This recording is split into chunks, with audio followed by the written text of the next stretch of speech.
मानव इतिहास में जितनी आश्चर्यजनक सभ्यताओं का उदय हुआ, उतना ही रहस्यमय उनका पतन भी रहा है।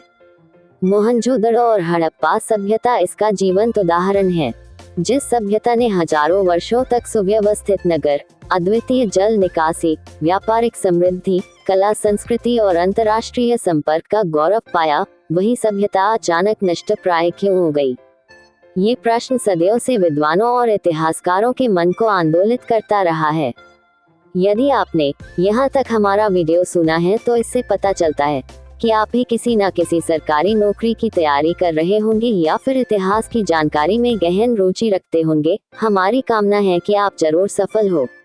आपसे हमारा विशेष निवेदन है कि हमारे इस प्यारे चैनल को सब्सक्राइब करें और वीडियो को लाइक और शेयर जरूर करें, और ताकि किसी जरूरतमंद की मदद हो सके। आपके लक्ष्य की कामयाबी के लिए हमारा ये छोटा सा प्रयास आपको कैसा लगा, कमेंट में जरूर बताएं। मोहनजोदड़ो के उजड़े नगर, टूटी फूटी दीवारें, आधी धंसी नालियां और छितरी हुई कंकालों की आकृतियां मानो यही पूछती हैं कि आखिर उस महान संस्कृति का अंत किस प्रकार हुआ। उत्खननों से प्राप्त प्रमाण ये दर्शाते हैं कि पतन धीरे धीरे हुआ। यह कोई एक दिन या एक घटना का परिणाम नहीं था, बल्कि लंबे समय में कई कारणों के संयुक्त प्रभाव से यह महान सभ्यता ढह गई। विद्वानों ने पतन के कारणों को समझाने के लिए विविध मत प्रस्तुत किए हैं। कुछ इसे प्राकृतिक आपदाओं का परिणाम मानते हैं, तो कुछ आक्रमण और संघर्ष का, वहीं कुछ विद्वान इसे पर्यावरणीय और आर्थिक संकट से जोड़ते हैं। सबसे पहले हम प्राकृतिक कारणों की ओर देखें। सिंधु नदी, जिस पर इस सभ्यता का जीवन आधारित था, उसका मार्ग बार बार बदलता रहा। नदी के मार्ग परिवर्तन और बाढ़ ने नगरों की नींव को हिला दिया। मोहनजोदड़ो की परतों में बाढ़ की गाद और जलमग्न संरचनाओं के प्रमाण स्पष्ट रूप से मिले हैं। लगातार बाढ़ से कृषि व्यवस्था चरमरा गई, घर आंगन उजड़ गए और लोग सुरक्षित स्थानों की ओर पलायन करने लगे। दूसरी ओर कुछ विद्वान भूकंप और भूवैज्ञानिक परिवर्तनों को इसका कारण मानते हैं। सिंधु क्षेत्र में भूकंपीय हलचलों से नदियों का मार्ग बदलना और जल स्रोतों का सूखना संभव था। इससे सिंचाई व्यवस्था बाधित हुई और जीवन अस्थिर हो गया। जलवायु परिवर्तन भी पतन का एक बड़ा कारण माना गया है। कुछ आधुनिक वैज्ञानिक अध्ययनों ने ये प्रमाणित किया है कि ईसा पूर्व दूसरी सहस्राब्दी में जलवायु शुष्क होने लगी थी। मानसूनी वर्षा घटने लगी, नदियां सिकुड़ने लगी और उपजाऊ भूमि बंजर होने लगी। जब कृषि उत्पादन घटा, तो नगरों की जनसंख्या को पोषण देना कठिन हो गया।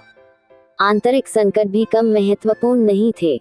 नगरों का अत्यधिक विस्तार हुआ, जनसंख्या बढ़ी और संसाधनों पर दबाव बढ़ा।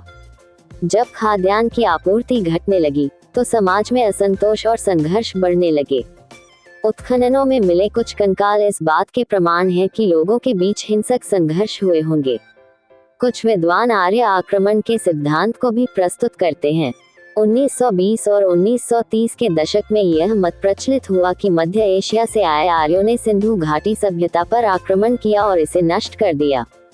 मोहनजोदड़ो से प्राप्त कंकालों को इसका प्रमाण बताया गया, किंतु आधुनिक शोध ने इस मत को कमजोर कर दिया।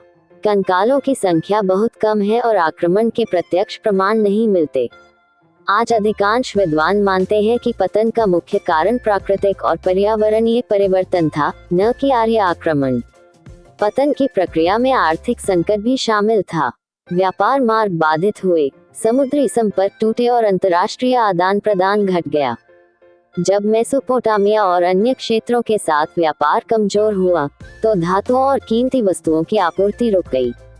इससे शिल्प और उद्योग पर प्रभाव पड़ा और नगरों की समृद्धि कम होने लगी। धार्मिक और सांस्कृतिक दृष्टि से भी परिवर्तन हुए। प्रारंभिक काल में जो एकता और अनुशासन था, वह धीरे धीरे ढीला पड़ने लगा। उत्खननों में बाद की परतों में निर्माण की गुणवत्ता गिरती हुई दिखती है। प्रारंभिक काल के सुव्यवस्थित घर और नालियां अब असंगठित और कमजोर दिखती हैं। यह इस बात का संकेत है कि समाज में संगठनात्मक शक्ति कमजोर हो गई थी। विद्वानों के मतों का यदि सार निकाला जाए, तो स्पष्ट होता है कि पतन का कोई एक कारण नहीं था। ये बहुकारणीय प्रक्रिया थी। बाढ़ और नदियों के मार्ग परिवर्तन ने नगरों को कमजोर किया। जलवायु परिवर्तन और सूखे ने कृषि को प्रभावित किया। व्यापार और संसाधनों की कमी ने अर्थव्यवस्था को कमजोर किया और आंतरिक संघर्षों ने समाज को विभाजित कर दिया। इन सभी कारणों ने मिलकर इस महान सभ्यता को धीरे धीरे समाप्त कर दिया। फिर भी यह कहना उचित होगा कि मोहनजोदड़ो और हड़प्पा का पतन पूर्ण अंत नहीं था। उनकी संस्कृति, उनकी तकनीक और उनकी मान्यताएं बाद की भारतीय सभ्यता में समाहित हो गईं। जल निकासी की पद्धति, कृषि तकनीक, धार्मिक प्रतीक और सामाजिक मूल्य आगे चलकर वैदिक और उत्तर वैदिक काल में किसी न किसी रूप में जीवित रहे। इस दृष्टि से मोहनजोदड़ो की आत्मा आज भी भारतीय संस्कृति में प्रवाहित है। मोहनजोदड़ो के उजड़े हुए नगर आज भी मानव को ये संदेश देते हैं कि कोई भी सभ्यता चाहे कितनी ही महान क्यों न हो, यदि वह प्रकृति के साथ सामंजस्य नहीं बिठाती, यदि वह संसाधनों का संतुलित उपयोग नहीं करती, तो उसका पतन अवश्यंभावी है। मोहनजोदड़ो केवल ईंटों का शहर या व्यापार का केंद्र नहीं था, वह एक जीवंत सांस्कृतिक धरती थी, जहां कला और सौंदर्यबोध जीवन का हिस्सा थे। इस सभ्यता की मिट्टी के बर्तनों से लेकर धातु की मूर्तियों तक, शैल चित्रों से लेकर आभूषणों तक, हर वस्तु एक उच्च स्तर की परिष्कृत संस्कृति का परिचय देती है। सर्वप्रथम यदि हम मूर्तिकला की बात करें तो मोहनजोदड़ो से मिली प्रसिद्ध कांस्य की नृत्यरत युवती का उल्लेख अनिवार्य है। ये छोटी सी मूर्ति अपने आप में इस सभ्यता की कलात्मक चेतना का शिखर है। सूक्ष्म रूप से गढ़ी गई यह प्रतिमा केवल एक नृत्यांगना का रूप नहीं है, बल्कि यह इस बात का प्रतीक है कि उस समय का समाज कला और नृत्य को कितना महत्व देता था। उसकी भुजाओं में कड़े, ढीले वस्त्र और आत्मविश्वास से भरा चेहरा ये दर्शाता है कि स्त्रियों की समाज में स्वतंत्र और महत्वपूर्ण भूमिका थी। यदि आपने यहाँ तक हमारा वीडियो सुना है तो इससे पता चलता है कि आप भी किसी न किसी सरकारी नौकरी की तैयारी कर रहे होंगे या फिर इतिहास की जानकारी में गहन रुचि रखते होंगे। हमारी कामना है कि आप जरूर सफल हो। आपसे हमारा विशेष निवेदन है कि हमारे इस प्यारे चैनल को सब्सक्राइब करें और वीडियो को लाइक और शेयर जरूर करें, और ताकि किसी जरूरतमंद की मदद हो सके। आपके लक्ष्य की कामयाबी के लिए हमारा ये छोटा सा प्रयास आपको कैसा लगा कमेंट में जरूर बताएं। इसी प्रकार मोहनजोदड़ो से मिली याचक राजा की मूर्ति भी अत्यंत महत्वपूर्ण है। इस मूर्ति का चेहरा गंभीर, दाढ़ी सजी हुई और वस्त्र पर अलंकरण उत्कीर्ण है। यह मूर्ति हमें उस समय के धार्मिक पुरोहित वर्ग और उनकी सामाजिक स्थिति का परिचय देती है। ऐसा प्रतीत होता है कि धार्मिक और राजकीय सत्ता एक साथ जुड़ी हुई थी। मिट्टी और पत्थर की छोटी छोटी मूर्तियां भी अनेक स्थानों से मिली हैं। इनमें से अधिकांश मातृ देवी के रूप में हैं। ये मूर्तियां इस बात का प्रमाण है कि समाज में उर्वरता और मातृत्व की पूजा होती थी। स्त्री को जीवनदायिनी शक्ति के रूप में देखा जाता था। यही परंपरा आगे चलकर भारतीय संस्कृति में शक्ति पूजा, दुर्गा और पार्वती जैसे रूपों में विकसित हुई। शिल्प और हस्तकला की दृष्टि से यह सभ्यता अत्यंत समृद्ध थी। मनकों की कला, चूड़ियों, हारों और आभूषणों का निर्माण इतनी सूक्ष्मता से किया जाता था कि आज भी उनकी सुंदरता देखकर आश्चर्य होता है। रंग बिरंगे पत्थर, कीमती धातुएं और सीपियों का उपयोग कर आभूषण बनाए जाते थे। यह न केवल सौंदर्य का साधन थे, बल्कि आर्थिक संपन्नता का प्रतीक भी थे।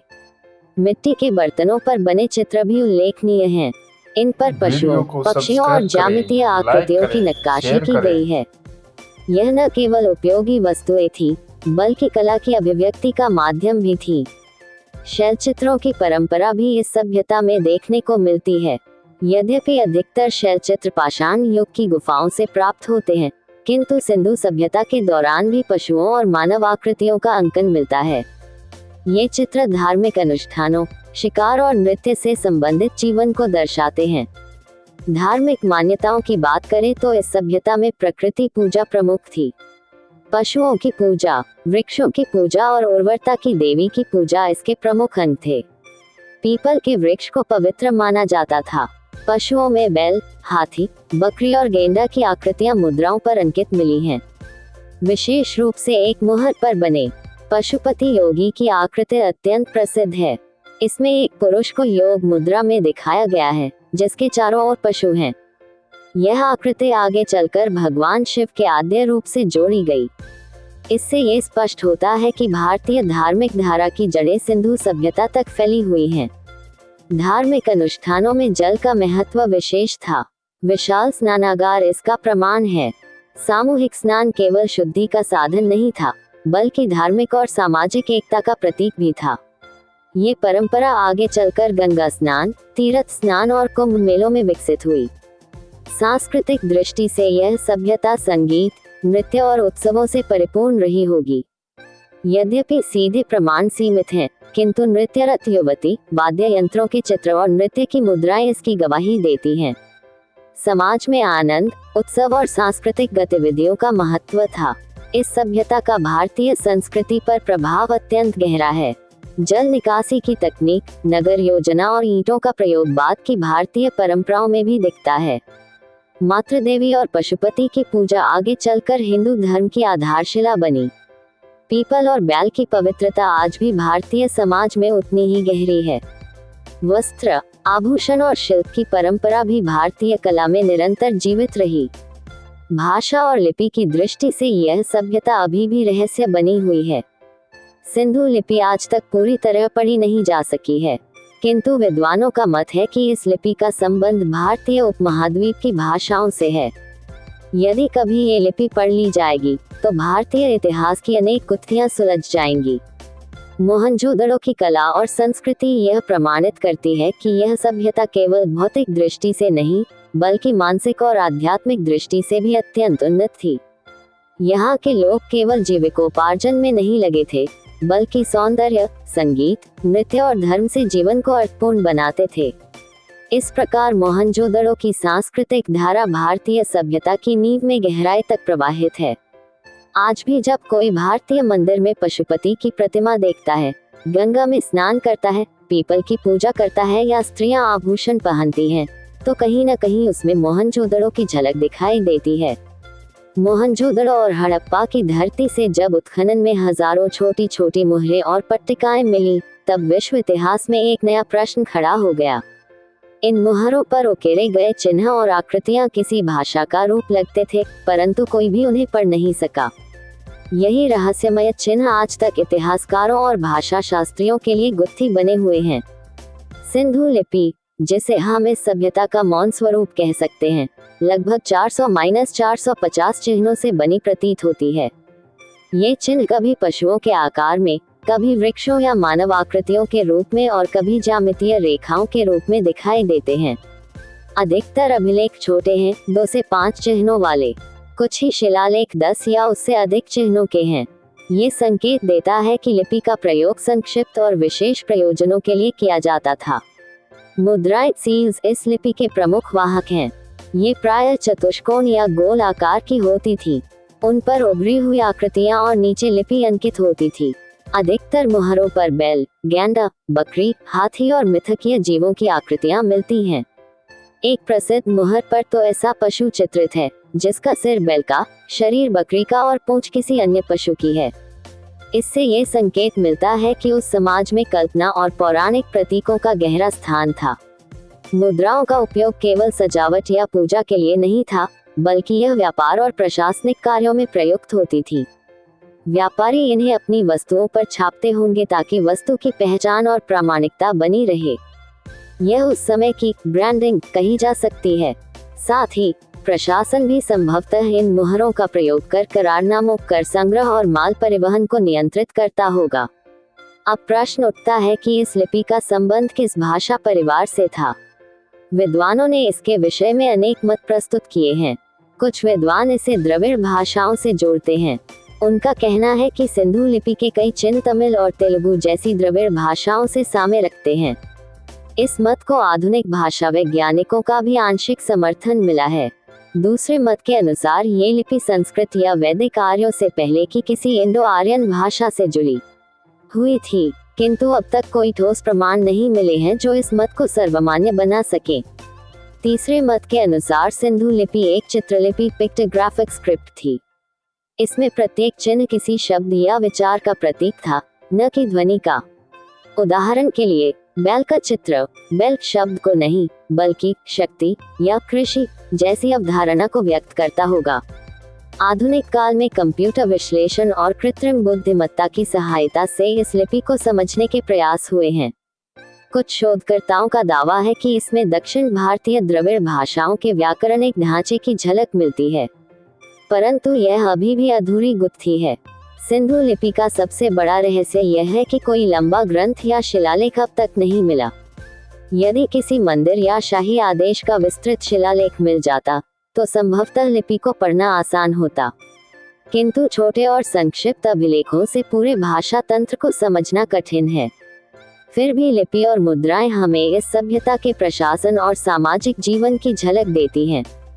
ये प्रमाणित करती हैं कि यहाँ संगठित शासन व्यवस्था थी, जहाँ लेखन और दस्तावेजीकरण का प्रयोग होता था। यह उस समय के लिए अत्यंत प्रगतिशील कदम था। विद्वानों ने इस लिपि की तुलना मिस्र की चित्रलिपि और मेसोपोटामिया की किलाक्षर लिपि से भी की है, किंतु इन दोनों लिपियों को पढ़ लिया गया है, जबकि सिंधु लिपि अब भी मौन है। यह मौन अपने भीतर उस सभ्यता के विचार, धर्म, व्यापार और शासन के रहस्य छिपाए बैठा है। यदि कभी ये लिपि पढ़ ली जाएगी तो संभव है कि हमें मोहनजोदड़ो के लोगों की भाषा, उनके साहित्य, उनके धर्मग्रंथ और उनके प्रशासन की विस्तृत जानकारी मिल सके। तब इतिहास का एक नया अध्याय खुल जाएगा।